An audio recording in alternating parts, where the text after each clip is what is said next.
what's up guys? Aloha. I'm in Hawaii right now, but I still wanted to cover this release with you guys. So Apple just had to release the product Red iPhone on my vacation. But anyways, I wanted to go ahead and unbox the Red iPhone 8 and compare it to Apple's iPhone 7 and 7 Plus versions with the matte aluminum look. And there's my view, not much, but it's the beach that matters, really, right? Anyways, so let's go ahead and take a look at those. Sorry, it's a little bit of a different approach to this video, but I'm working with what I have here. So I don't have the best lighting here, but here I have the iPhone 7 Plus and iPhone 7 in the product Red. So I went and picked this up from the local store here and got my hands on the iPhone 8 Plus here in product Red.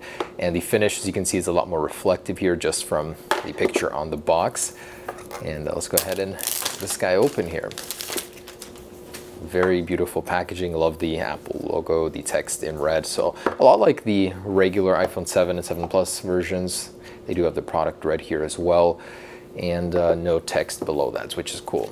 So inside you do get that special little placard that tells you it's a product Red.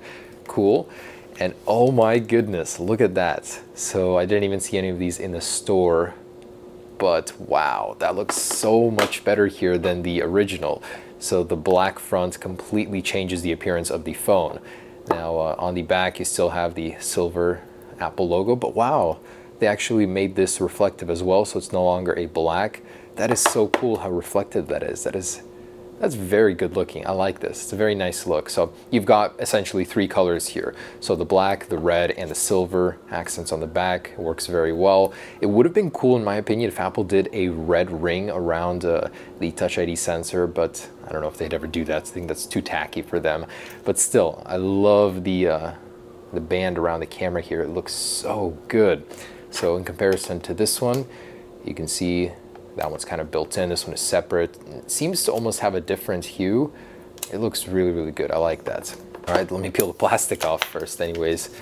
And we've got that, wow, that like glossy look red. I think it looks incredible actually. Compared to this one, it does have a different sheen to it. When in the sunlight, it's a lot more reflective, as you can see, probably fingerprints. Yeah, but hey, it looks good, I'd say.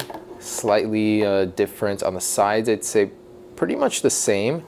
It's the glossy look. It's a lot darker, like it's rich compared to this one. This one reflects a lot more light versus this one. Otherwise, pretty similar. And let's go ahead and power it on. It'd be cool if Apple gave it a red startup screen as well to match the back. But no, this works very well with the display. Yeah, this is a great look on this guy. I love the black display after seeing it in person much more.